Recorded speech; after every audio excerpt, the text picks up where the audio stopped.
dar kartelį pranašystę, noriu pasakyti.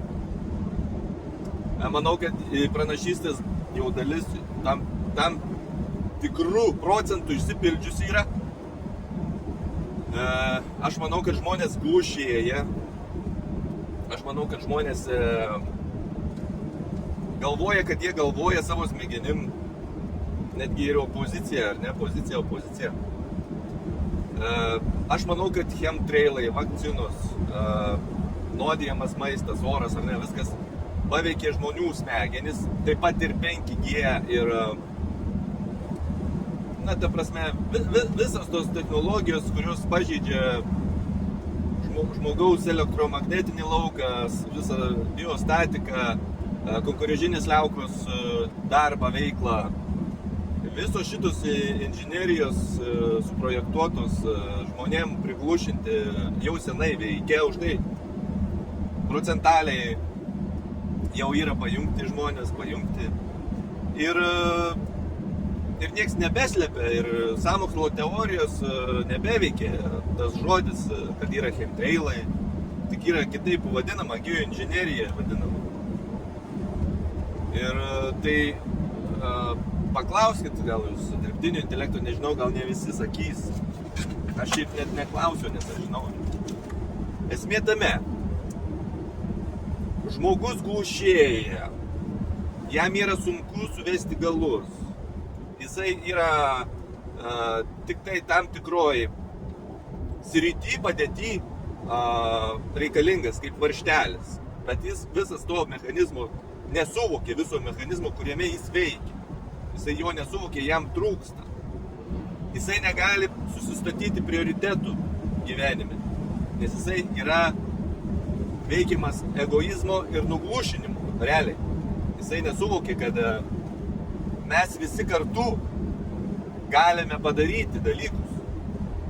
Bet nesuvokė, kad vienydėjimuose būdu galima padaryti dalykus. Nesuvokė, kad jis daug ką gali spręsti, save nurašo ir palieka savo intencijas, savo gerbuviui gerinti ir pagal šią sistemą dažniausiai kitų sąskaita, nes šita sistema yra tokia groboniška. Tai mano tokia predikcija, kad ateis kritinis taškas, kai spraktels žmogaus sąmonė, ta prasme, ir nulūš, nes nebetlaikys. Ir gali būti, kad tai gali pasireikšti ir karais, tai gali pasireikšti ir paprasčiausių, jeigu nebus kažkokių masinių pykčio protrukių ar ne, tai ko gero bus masinis nuglušėjimas tiek, kad nebegalės žmonės sąmoningai mąstyti ir netgi aprūpinti pagrindiniais dalykais, ten maistas, statybos kažkokios, ar kur reikalingas intelektas. Nes Trumpas šnekėjo, kad yra purškiama į orą negeri dalykai. Netgi Trumpas apie tai pradėjo šnekėti. Jo patikėtinis, kaip jo pavardė yra, kuris yra atsakingas už sveikatą, Kennedys, jaunesnysis. Kennedžių giminės, žinot, kur nušovė Kennedy prezidentą. Tai jisai tiesiai šviesiai pasakoja. Ir jis turi planą, kaip visą tai panaikinti. Tas planas kažkaip per ilgai veikia, per ilgai eina. Vat Vokietijai tai labai matosi, pavyzdžiui, labai išraižu tą dangų, aplink didmiesčius, ten Frankfurtą, ten Berliną, visus kitus, ten Müncheną. Kiek vat keliauji, matai išraižytą dangų. Ir jis labai gerai matosi ant giedro dangaus, kol negiedras nesimato ten tų linijų. Bet kai giedras, jisai labai gerai matosi. Tai Bet kai yra toks užterštumas ir žmogus neturi kur atsikvėpti, jis toliau gyvena tokiam užterštume, aš manau, kad ateis laikas, kai tikrai spraktels. Kai bus toks laikas, kai spraktels ir žmogus tiesiog nebetlaikys, jo sąmoningumas, savimonė nebetlaikys. Ir bus tiesiog masinis žmonių degradavimas, tiek proto, tiek fiziškai, aš manau. Ir čia, aš manau, šių laikų pradžia. Vat šie laikai, nes dabar, kas matom, iš tikrųjų žmonės labai mažai reaguoja į kažkokį tais gilesnį, intelektualesnius dalykus, kur kai reikia apimti daugiau suvokimo ir pasidaryti išvadas savarankiškas. Ir kuo toliau, tuo yra sudėtingiau tai daryti, nes kuo toliau, tuo sudėtingiau yra trukdoma nervų sistemai būti sveikai ir apriepti visus tos dalykus, kas vyksta. Yra valymo būdai.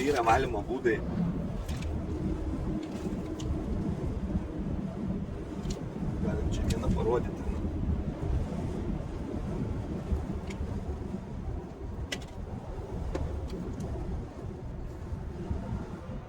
Akmens aliejus, zeolitas, diatominė žemė, mumijus. Aš nerodyčiau, čia man mažiausiai rūpi žmonės, kurie nesidomi iš vis, tikrai mažiausiai rūpi. Bet kas biški turi mąstymo dar išlikę ir jaučia, kad aš, pavyzdžiui, jaučiu, man yra tiesiog momentalinis pagerėjimas, kai aš vartoju dalykus, kurie valo konkurencinę liauką, valo viduj tiesiog užkalkėjimus, visokius toksinus, sunkiuosius metalus. Čia yra didžiulis skandalas. Jūs esate iš tikrųjų apsinuodėjęs ir jūs ir gyvensit, jūs busit laidininkas, demonų laidininkas, bus pyktis kažkoks, arogancija, nervas. Dažniausiai tie žmonės serga neurologinėmis lygomis, depresijos, visokios panikos atakos. Panikos ataka yra grynai nervų blokavimo pasekmė. Tiesiog, kai nervus, įsivaizduojat, nervas yra statika, yra bioelektra. Nervais teka bioelektra. Ir kai juos blokuojama įvairiais būdais ir elektromagnetinė banguotė, pavyzdžiui, 5G, blokuojama sunkiaisiais metalais. Ta prasme, sunkieji metalai ir elektromagnetinė banguotė yra labai gera sąsaja tarp jų. Geras laidininkas sugeria ir savy užlaiko elektromagnetinę bangą 5G. Aš domėjausi, aiškinausi ir tai tarsi kaip viduj daug būtų veidrodžių, įsivaizduojat, suskaldytų. Ir patekusi banga, jinai ten lūžinėja ir užsilaiko ilgai. Ta prasme. Ir jūs esat prišerti tų sunkiųjų metalų, grafino. Vat grafinas tokią pačią turi savybę kaip ir sunkieji metalai. Ir pažiūrėkit, kas yra vakcinose. Grafitas ir sunkieji metalai. Kas yra chemtrailuose. Tas pats.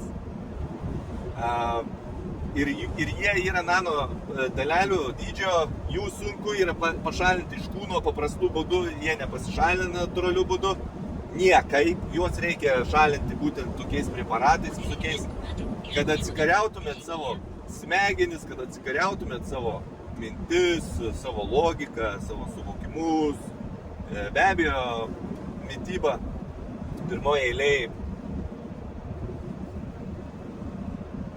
Bet, sakau, mityba irgi nepašalins tokių dalykų ir vis tiek jūs būsite tam tikrų būdų laidininkas visiems negeroms vibracijoms.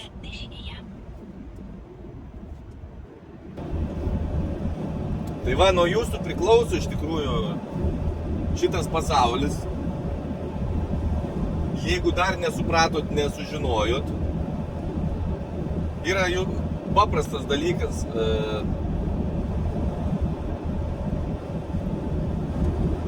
Jau visos išmintys, visi dalykai išnagrinėti, išsiaiškinti, viskas aišku. Jau arba netikėti pasirinkimas yra, arba tikėti, bet galvoti, kad čia nieko nepadarysim, galvoti, kad praslysim ir nieko čia neatsitiks, ne man atsitiks. Tai visi tie dalykai trukdo realiai žmogui, tos mintis pažiūrėti realiai tiesai į akis pažiūrėti. Tiesa, jinai nėra tokia graži, anaiptol. Yra ir gerų dalykų, be abejo, ir gerų būsenų, ir gerų įvykių, visko, ir kasdienybėje, ir taip toliau. Bet jūs mokate didelę duoklę, savo didžiąją gyvenimo dalį ir didžiąją resursų dalį, tiek jūsų sąmonės resursų, tiek jūsų materialinio resurso, tiek jūsų, įsivaizduojat, yra, truputį papasakosiu, ar ne, apie Epšteiną, apie kokiam klane jisai buvo. Įsivaizduojat, yra centriniai bankai, yra Amerikoje federalinis rezervų bankas, yra Eurozonos bankas centrinis, yra Japonijos, Kinijos centriniai bankai, berods Rusijos irgi, yra jie keli. Ir jie valdo pinigų printinimą. Didžioji pinigų dalis yra išvis ne fizinė, jinai yra kompiuteryje, nuliukai, vienetukai. Įsivaizduoja, didžioji pinigų dalis. Ir kad tuos pinigus jie sprendžia, kai būna infliacija, tai būna pinigų nuvertėjimas. Tai reiškia, nėra tiek pasiūlos, kiek paklausos, nes kai pinigų padaugėja, atsiranda didesnis noras pirkti. Ir infliacija tada prasideda, kai sugalvoja kažkas, kad tas žmogus, kuris turi daugiau pinigų, gali mokėti daugiau. Pradeda skaičiuoti matematiškai tokios didesnės įmonės, Maximus, Lidlai, ten, kaip pavyzdžiui, ar ne, nors kaštai dar nepadidėjo, ten pavyzdžiui, nešoko kainos dyzelio ar dar kažkieno, nėra šokusios, čia kaip pavyzdį. Bet jeigu pirkėjas gali mokėti daugiau, tai jie padidins kainą. Tada prasideda infliacija. Kai kainos kyla, prasideda infliacija. Čia ekonomikos pagrindai. Kodėl, kai kainos kyla, pinigai nuvertėja? Kodėl? Ogi todėl, kad perkamoji galia to piniginio vieneto sumažėja. Už tą patį eurą galima nusipirkti mažiau dalykų, kai pakeliamos kainos. Čia jau aišku, ne? Ir įsivaizduojat, jeigu mes dabar paimsim tuos federalinius rezervus,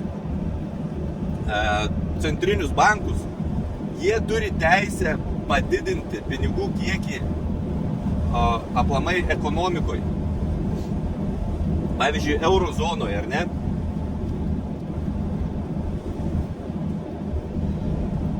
Ir jie valdo, įsivaizduojat, yra kažkokia programa, kažkur kažkas ją kontroliuoja. Aš dabar tiksliai neatsimenu, ESC ar kažkas panašaus iš 3 raidžių, atsimenu, iš E raidės prasideda kažkas, kas kontroliuoja elektroninius pinigus. Ir būtent centriniai bankai, kurie yra nepriklausomi nuo valstybės, kurioje jie įsikūrė, įsivaizduojat, jie nėra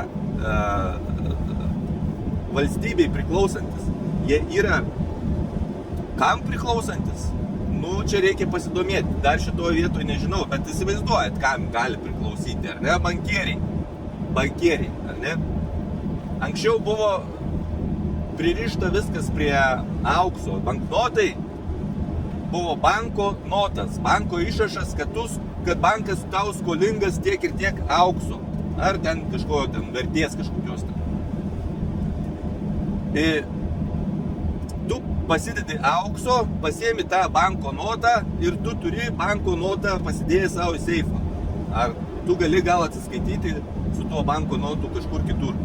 Dabar ką daro, įsivaizduoja tie didieji bankai, kurie gali spausdinti pinigus, gali prisirašyti tų pinigų kiek nori. Ir ale tai yra kontroliuojama. Nors iš tikrųjų, kas kontroliuoja?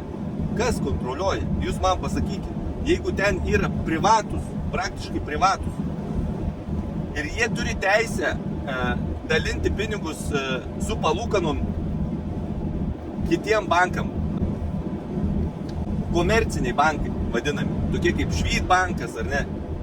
Ir visi kiti bankai, kurie čia paplitę ir taip toliau.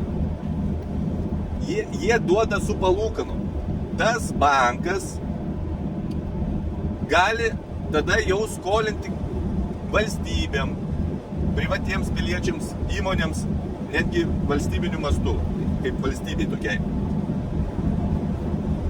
Bet užsidėjęs su marža, užsidėjęs dar antkainį. Ir tas antkainis išlaiko tą banką. tą banką išlaiko. Ir tas bankas, kuris printina pinigus, jisai įgalioja kitus bankus atsiskaityti jam tą procentą. Ten netgi nedidelis tas procentas. Ar 1,5 palūkanų, kur mes mokam ten už, pavyzdžiui, būsto paskolą, ar ne, ten 7 procentai būna dar, išaugę ten, belekiek išaugę. Tai mes turim apmokėti, vartotojas turi apmokėti banko maržą, apmokėti Euriborą, tenais dar kažkokį borą, apmokėti banko išlaidas. Bankas išlaidas dar nukelia vartotojams. Žinai. Ir tada jisai pasiema viską, ką jam reikia, ir jūs susimokat 2 kartus už savo namą. 2 kartus tiek, kiek jisai yra vertas. Ir jis atiduoda procentą tam bankui, kuris prisispausdinės tų pinigų, kiek nori. Suvokit, esmė kokia yra. Ar suvokit,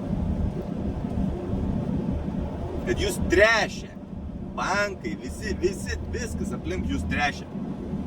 O kodėl negalima tiesiogiai pasimti paskolos iš centrinio banko, pavyzdžiui, Europos centrinio banko, už labai mažas palūkanas? Kodėl?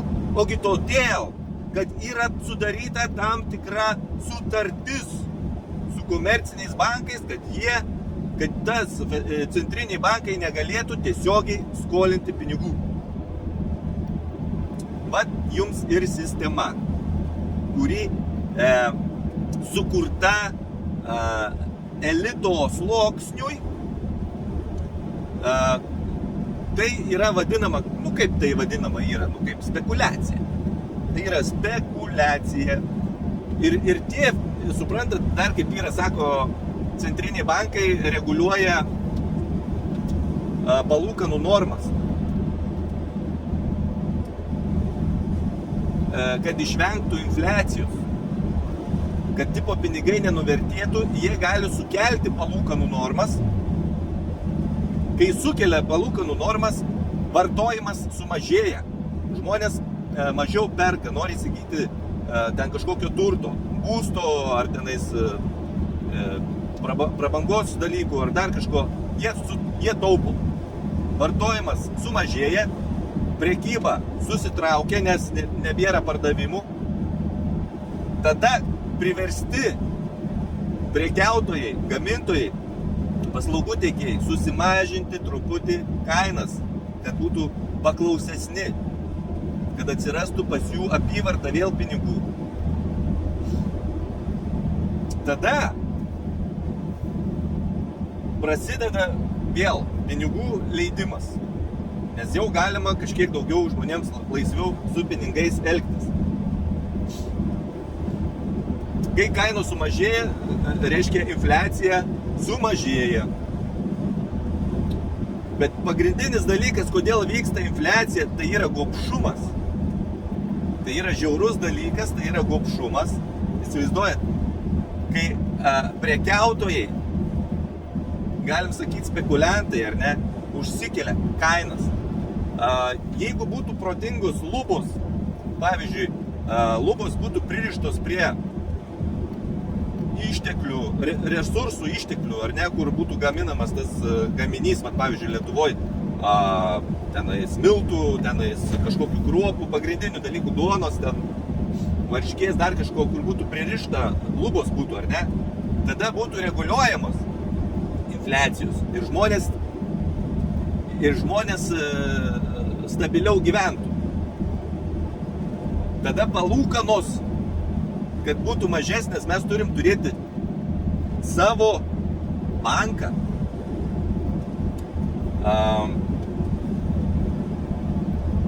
Ir tas bankas turėtų būti nepriklausomas nuo kitų bankų. Tai reiškia, turėtumėm savo valiutą, turėtumėm savo fiskalinę politiką, tą, kur, reiškia, leistų mums spausdintis pinigus tiek, kiek mes norim. Bet grėsia tokie dalykai, kad tas bankas neturi būti priklausomas nuo politikų. Jisai turi būti valstybinis, bet net priklausomas nuo politikų. Nes politikai dažnai pasidaro savo tokias paslaugas sekantiem rinkimam, prispausdina tų pinigų ir žmonėms duoda tam tikrą laiką pasijusti ekonomiškai lengviau. Ir tarsi ekonomikos pakilimas būna, bet tai sekoja infliacija, pinigų nuvertėjimo. Nes jeigu paimsim ir pasakysim, kad pinigai nuvertėja dėl to, kad prispausdinama daugiau pinigų ir daromos injekcijos į ekonomiką, tai būsim neteisūs. Ne dėl to būna infliacija. Infliacija būna, kai sukyla kainos. Čia reikia padaryti tokį barjerą, suprantat, čia labai mėgsta ekonomistai ten tuos dalykus kažkaip susijęti, kad prispausdinami pinigai, nes pavyzdžiui, kad ekonomika nemerdėtų, ar ne, pavyzdžiui, kad norima kažkokių atsinaujinimų, kažkokių investicijų naujų. Ir yra, pavyzdžiui, Centrinis bankas Lietuvos su savo fiskalinė politika, su, tarkim, litu. Ir mes norim kažkokių projektų padaryti, pavyzdžiui, atsinaujinti savo atominę elektrinę. Ir mums trūksta pinigų iš ekonomikos, iš savo ten biudžeto nepasiemam tiek, kiek mums reikia, ne, tais ir tais metais, bet žinom, kad grįž su kaupu, tai mums reikia turėti iš kur pasiskolinti. Ir iš kur mes pasiskolinam? Tai mes dabartiniu metu skolinamės su didžiausiom palūkanom iš eurozonos. Eurozona duoda nuolaidas tom valstybėm, kurios priklauso eurozonai, Europos Sąjungai ir atsisakė savo fiskalinės politikos. Tai bet mums yra aktualu savo valstybėje turėti mažas palūkanas, pigiai pasiskolinti, atgaivinti savo ekonomiką, kad nebūtų infliacijos, valdyti infliaciją. Ir čia aš nukrypau labai daug, norėjau apie Epšteiną papasakoti, bet vat įsivaizduojat, viskas remiasi ant tuščių pinigų ir mes priklausom dabar nuo kažko, kas spausdina pinigus. Tiek, kiek nori. Ir jeigu mes būsim geri, vykdysim visus normatyvus, tenai atiduosim elektrinę, atiduosim savo aktyvus, todėl mes gausim išmokas, todėl mes gausim pigiai pasiskolinti. O, kaip fainai. Suprantat? Bet mes turėsim vis tiek atiduoti, mokėti. Kaip mūsų politikai matuoja mūsų skolą? Oi, mes čia mažai dar pasiskolinę. Palyginus su kitom valstybėm, mes čia dar tas paskolos dydis yra labai nedidelis, bet mes įsiskolinę esam. Suprantat? Ir jie, suprantat, šitaip bando žaisti žmonių sąmonėmis. Lyginant su kitom valstybėm, kurios irgi yra apgautos, įtrauktos, supranti, jie gali spausdinti tuos pinigus ir kišti mums tuščius pinigus. Žiūrėkit, jūs dabar priklausot mums, pas mus dabar yra fiskalinė politika, mes dabar valdom, pas mus pinigai, mes galim prisispausdinti ir jūs turit dabar elgtis taip, kaip mes jums pasakysim, kad atitiktumėt jūs visus normatyvus, kad gautumėt pigiai pasiskolinti. Nors ten visiškai nepigiai. Ir mūsų žiopliai, kurie sėdi Seime, žiopliai, parsidavę, slunkiai, neturintis savasties žmonės, bando vaizduoti, meluoti į akis, kad jie žino, ką daro. Su savo povyza ten vaikšto, maivosi, suprantat, drėpt jos nafik iš ten, iš šiukšlių dėžę. Mes turim turėti savo banką, lietuvių banką, kuris turėtų savo fiskalinę politiką spausdinti savo pinigus. Turim turėti pagrindinių prekių, išlikimo prekių, ar ne, kainų kontrolę, kurios būtų pririštos, kainų lubos būtų pririštos prie išteklių, ar ne, jeigu ištekliai pakilo tam produktui, turi pakilti ir kaina, bet tai turi būti matematiškai, logiškai apskaičiavimo formulės išvestos, kad kaina turėtų lubas. O tada jūs tenais konkuruokit, kiek jūs ten kainą norit kelti. Ir tai turi galioti visom prekybos sferom Lietuvoje, suprantat? Tai turi, jie dabar kelia kainas. Lietuvis, jeigu blemba daugiau ant kupros uždėjo didesnę naštą, daugiau įkišo galvą į matricą ir save apsikrovė tenais, daugiau darbo padaro, taip toliau, daugiau uždirba, gali daugiau išleisti, tai dar pakelkim kainas, ar ne? O tie, kas jau pensijas gauna, jau nebeišgali pats savarankiškai išgyventi. Tai suprantat, kaip yra? Ir va, mūsų politika, va,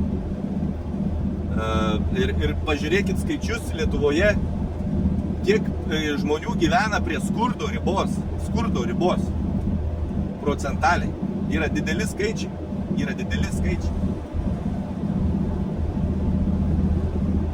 Ir va šitokia ekonomika tokia, suprantat, kai bankų sistemos visos kelia kainas, nes nauja įmonė įsikūrusi arba egzistuojanti, jei nori plėstis, reikia paskolos, iš kur jinai paims pinigus, jinai kreipiasi į tuos bankus, kurie yra arčiausiai, ar ne? Su savo palūkanom pasisveria, pasižiūri, kiek čia galima pigiausiai mokėti. Ir kad išlaikyti kainas rentabilės, kad būtų ir pardavimai, bet kad būtų ir pelnas, bet kad dar ir padengtų paskolą bankui, jis turi sukelt kainas. Kiekvienas toks, kiekvienas spekuliantas, aš vadinu spekuliantais tiek banką, aš vadinu spekuliantais tiek mūsų politinę sistemą, hierarchinę. Spekuliantai ten, įsivaizduojat, 60% minimum jūs mokat mokesčių. Ir jie ten spekuliuoja, ten atiduoda, pusę turbūt atiduoda paskolom padengti. Suprantat, prisijima paskolų ir atiduoda palūkanoms. Paskui, o gal dabar netgi neatiduoda visko, aš kiek žinau, kad ten kažkaip yra žiauriai, būna prisiskolinta tiek, kad jau metais, dešimtmečiais į priekį ir nežinia, kada atiduos. Tiksliai čia reiktų pasidomėti. Vaikai dar mokės, suprantat, kaip yra padaryta. O tie, kas spausdina pinigus, suprantat, ten yra elitas. Va tas elitas, žiūrėkit, kur vaikšto pinigai, iš kur ateina pinigai. Kai tu esi skoloj, tau reikia dar ir dar daugiau pinigų, nes tau reikia atiduoti skolą, bet tu dar nori kažką ir pasidaryti. Bet tu jau įklimpęs į skolą, tu jau iš savo resursų nebeišgali, nes tau reikia atiduoti. Nebeišgali pasidaryti kažką, savo susitaupyti ir pasidaryti. Tai tu dar imi paskolą ir dar labiau klimpi. Dabar už saugumas, suprantat, prisiskolinom milijardų saugumai, savo oro gynybai, ar bus ta oro gynyba, gal čia gaminama ar už 10 ar už 5 metų, kada ten pagamins. Ten ta oro gynyba pas mus Lietuvoje neaišku, čia stovi eiliai, nes yra užsisakę, suprantat, gamyklos, neišgali tenai ekonomika, kaip eina tenais karo ekonomika, ar ne, labai gera. Ir mes įsiskolinam dešimtmečiais į priekį tam, kad apsigintumėm po 5 metų, kas dabar neapsiginamės nuo oro puolimo, pavyzdžiui. Ir ką aš vėl sakau, Epšteino, tas pavyzdys, ar ne? Epšteinas, dar vieną naujieną pasakysiu. Epšteinas įkūrė Bitcoiną. Gal dar daugiau kriptovaliutų, nežinau. Gal jo aplinka. Nes, kad būtų galima, įsivaizduojat, orinę valiutą, pikselinę valiutą, ta prasme, tokenai ten, vienetukai, nuliukai, ar ne? Padaryti ją realią, kad jinai galėtų turėti sąsają su elektroniniais pinigais valstybių, visų valstybių, kad Bitcoinas turėtų vertę tarp kitų valiutų ir būtų galima keisti iš Bitcoino į kitas valiutas, tai tu turi būti susietas su tuo elitu. Bitcoino gamintojai nieks nežino, kas, dabar gal ir žino, ar ne, kas, kad Epšteinas. Gal vėliau sužinosit, gal čia tik sąmokslo teorijos, bet čia aš manau, kad jau nebe sąmokslo teorijos, čia tik laiko klausimas, nes pasivartyti reikėtų jau šitus failus, ten būtų jau normaliai paaiškinta viskas, kaip ten darosi su tais bitcoinais. Ir įsivaizduojat, tas žmogus elito, jis galėjo prieiti prie tų, kurie spausdina pinigus, suprantat? Visa šita sistema elitas. Ar jūs pasikliaunat, pavyzdžiui, atidavę savo fiskalinę politiką, tų žmonių rankom jūsų ekonomiką visą valdyti? Kieno? Ar jūs rinkot? Ar Europos Sąjunga renka? Aš kiek žinau, kad tų centrinių bankų tuos prezidentus ar pastato juos Europos Sąjungos tie nariai, kažkaip ten yra, jie nerenkami, jie yra pastatomi. Tas pats, kas ir Amerikoje yra federalinis bankas ir Trumpas galvoja nušalinti tą prezidentą to federalinio banko. Arba nušalins, arba jis darys taip, kaip Trumpas nori, nes tokie dalykai ten vyksta. Nes galimas daiktas, kad tas prezidentas to federalinio banko, jisai turi būti nepriklausomas nuo politikų ir taip toliau. Bet jisai gali būti pakeistas, išrinktas kitus. Tai va tos lėlės, jos yra lėlės, supraskite tai. Kas valdo tuos centrinius ar federalinį banką Amerikoje, visus bankus, tai yra, suprantat, kad tu esi prezidentas, bet tu esi niekas praktiškai. Tau ateis žmonės su juodais kostiumais pasakys, arba tu darai taip, arba taip, ir kur siunčiami yra pinigai, pavyzdžiui. Sako, kad negali iš tikrųjų centriniai bankai prispausdinti, nes turi būti parodyta, iš kur prisispausdino, kodėl prisispausdino ir kam. Pasirodo, kad centrinis bankas, visi centriniai bankai perka valstybių obligacijas, bet juos perka iš tų bankų, Švyt banko ir taip toliau, iš tų bankų antrų rankų, nes jisai pats negali pirkti valstybių bankų, iš valstybių tiesiai obligacijas. Obligacijos yra vertybiniai popieriai, kur mokami stabilus kažkoks procentas stabilus nuo biudžeto, surinkto biudžeto. Bet kiek jūs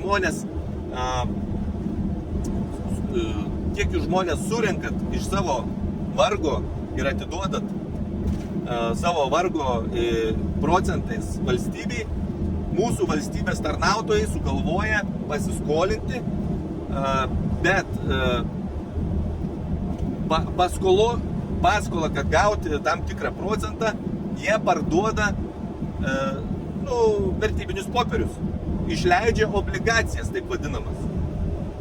Popierius, kuris sako, kad tokį procentą mes kasmet mokėsim nuo savo įplaukų.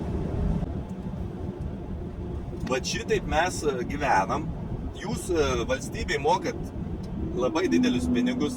Mes neturim savo fiskalinės politikos. Mes atsikratėm savo ekonomikos, energetikos, kaip elektros, nepriklauso nei nafta mums, ar ne. Turėjom kažkada savo naftą.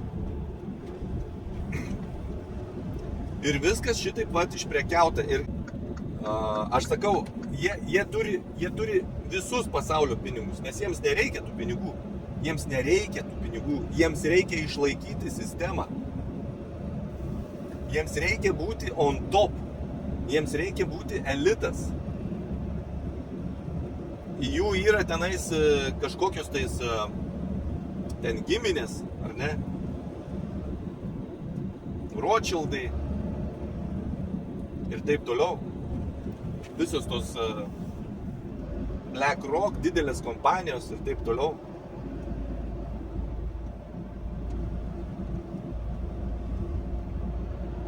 $90 procentų pasaulio turto priklauso 1% žemės gyventojų.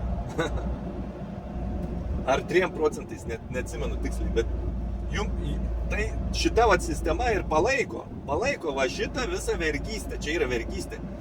Jūs suprantat, jūs atiduodat savo gyvenimo dalį tik tam, kad šita vergystės sistema išsilaikytų. Tik tam, kad šita vergystės sistema išsilaikytų. Nes kažkas sugalvojo labai gerą planą. Taigi mes galim spausdinti pinigus, turėti viso pasaulio pinigų. Ir jūs, kaip dauguma piliečių, visiškai nebekontroliuojat dalykų. Jums nebepriklauso jūsų pinigai, kuriuos sumokat į valstybės biudžetą. Jis priklauso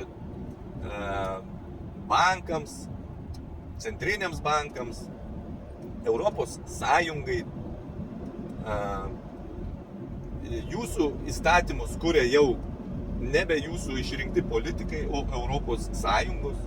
Direktyvos yra viršiau už mūsų konstituciją. Pasidomėkit. ką jie bando įkišti į konstitucijos ten paskutinius straipsnius. Parašyta, kad ES direktyvos yra aukščiau, netgi už mūsų konstituciją, kur pavyzdžiui prieštarauja mūsų pirmiesiems konstitucijos punktams, kad niekas nėra aukščiau išskyrus tautos valią. Pasisakiusi tauta yra aukščiausia turi suverenitetą. Tauta turi suverenitetą. Daugiau niekas negali būti aukščiau už tautos suverenitetą. Ir tauta kūrė valstybę. O jie, pasirodo, daro išimtį šitiems punktams ir įrašo apačioj konstitucijų, kad ES direktyvos yra aukščiau, pasirodo. Kai jūs stojote į ES, jūs balsavot, kad jūs norit priklausyti ES.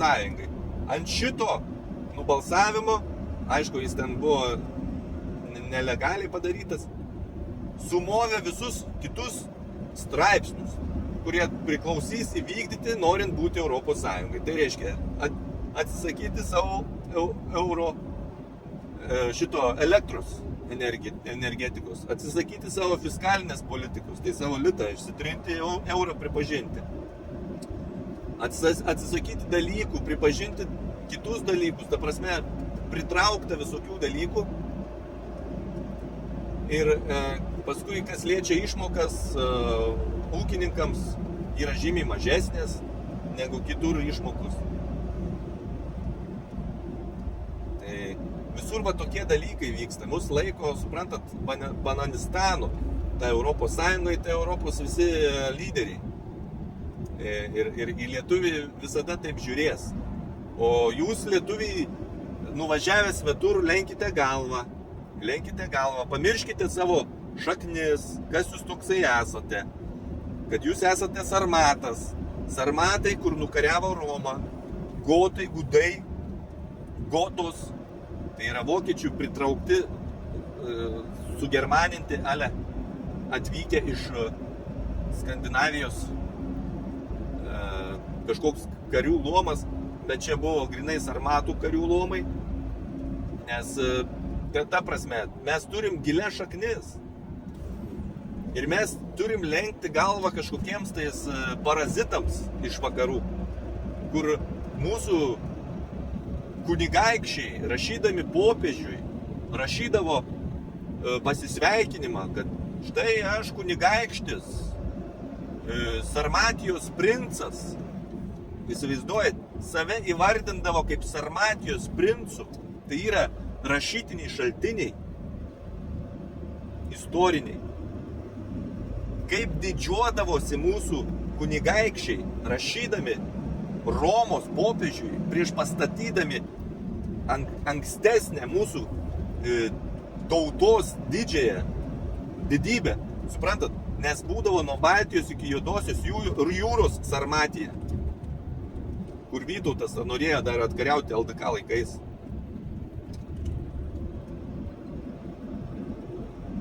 Jeigu neklystų Vytautas. Ir mes parazitams kažkokiems ten parazitai, žmonės ten parazitai, ir jūs toliau miegosit ir, ta prasme, ir nebenorėsit atsijimti savo valios. Suprantat, vat kur yra esmė. Esmė tai yra jūsų valia, jūsų dėmesys, jūsų vertinimas savęs, kad jūs esate daugiau. Vat kur yra esmė. Ir kai jūs nuvertinat savo tautą, nuvertinat valstybę, tokie vat lochai, galim sakyti, lochai, kur sėdi Seime ir nebesusigaudo, gauna patepimą iš Europos, iš vakarų kažkokį ir jau džiaugiasi, aš jau čia elitas, aš elitui priklausau, atiduosiu viską, ką čia jie norės, bet aš noriu būti jų terpėje. Tu niekada nebūsi jų terpėje, nes tu esi visada laikomas lochas. Jeigu tu vykdai jų paliepimus, jie tave ir vertins kaip lochą, suprant? Suprantat? Tai vat mūsų valstybės tarnautojai netarnauja tautai. Jie tarnauja ponui iš aukščiau, iš vakarų, iš aukščiau. O ten, jeigu kuo giliau lendant, tuo labiau matosi, kam ten tarnauja. Ogi pedofilų klanui, satanistų klanui. Taip kad aš jums sakau, jeigu jūs toliau norit miegoti ir tarnauti Epštyno klanui, mokėti mokesčius, žiopsoti, ką čia toliau, žinai, mums numes tą valdžią, kuri netarnauja mums. Tai gerai, čia jūsų apsisprendimas, bet aš kaip ir sakau pačioj pradžioj šito video, kad, mažai kam čia daeina tokie dalykai. Mažai kam čia daeina ir ar tikrai jūs esate tas, kuris suprato savo vertę kaip asmenybės ir suprato, kad jis gali nuveikti kažką, padaryti kažką, kad susivienyti, ar ne? Ar jums užteks to suvokimo? Ir aš sakau, aš galiu būti tas, kuris pradeda kalbėti ir žadinti žmonės. Bet aš negaliu būti vėl naujas drakonas, kuris pasims jūsų valią ir ale nuves jūs į geresnį rytojų. Ne, aš esu tas, kuris jums pasako, kad jūsų valia yra svarbiausia, ką jūs mąstot, o kad jūs mąstytumėt, jūs turit atsikariauti savo smegenis, atsikariauti savo didybę, žinoti, kas jūs esat, kad jūs netarnas, kad jūs nevergas, kad negalima mokėti duoklės tiems, kurie nieko doro mums neduoda, o tik tais parazituoja. Spekuliantas ar ne parazitas? Taigi parazitas.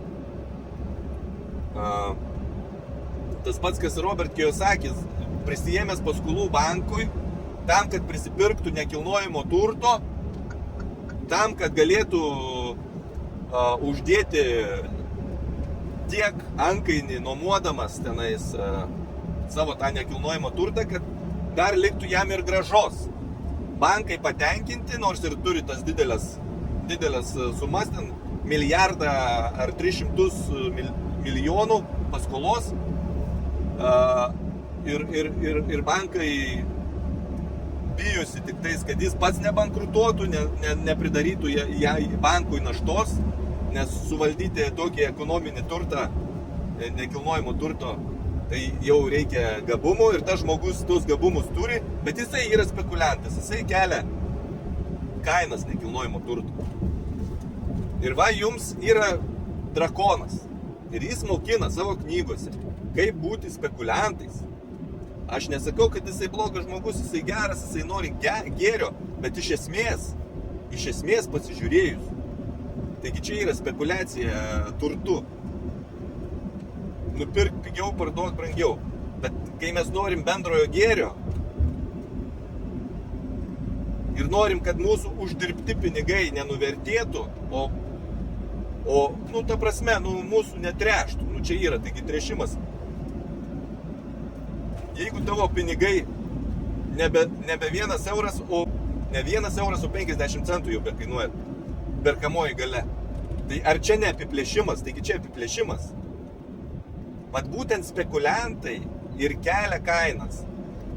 Būtent valdžia su savo dideliais mokesčiais, prisiskolinusi valdžia, nebematanti kaip atiduoti paskolos, kaip jinai turi kelti mokesčius. Suprantat? Ir jinai ką daro? Jinai ieško nekilnojamo turto mokesčio, jinai ieško visokių kitokių mokesčių, pakelti PVM-ą, ten dar kažką pakelti, po truputį ten prisiduria, o dabar jau mes turim krašto gynybai. kad žmonės vis labiau durnėja, kad nesugeba savęs, savo proto apsaugoti nuo toksiškų medžiagų, kurios apkrauna žmogų, tiek elektromagnetinė banguotė, tiek chemija, kuri eina iš dangaus ar iš maisto, ar iš aplinkos kitos, iš vandens geriamo, chloras ar ne chloras. Ar jūs sugebėsit apsaugoti savo sveikatą, kad jūs dar turėtumėte švaresnės mintis, kurios dar gali išnešti jūs iš šitos užburto rato matricos, kur yra parazitai, kurie spekuliuoja jūsų gyvenimu. Ir įsivaizduojate sistema, kuri ėda jūsų gyvenimą. Kur jūsų resursas, grynas resursas, tai ką jūs įdedat, savo laiką, savo darbą, savo išmintį, savo galimybę, viskas, tas resursas keliauja centriniams bankams, valstybėms, kurios mokesčiais suėda, dideliom kainom, korporacijom visokiom, prekybcentriams visokiems, per PVM-us užkeltus.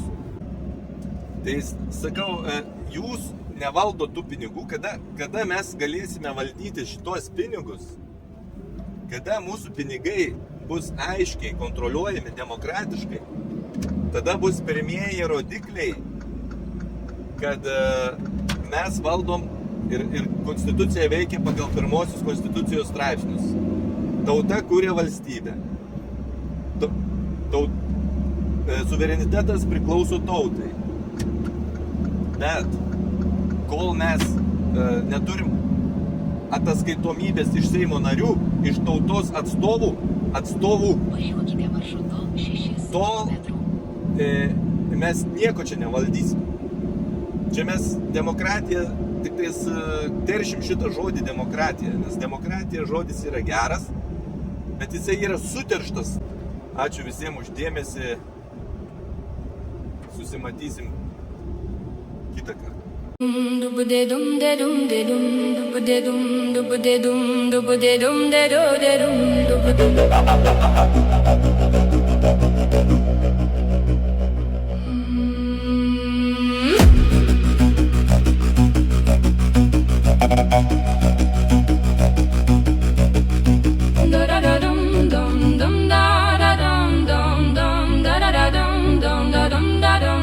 Da dum da dum.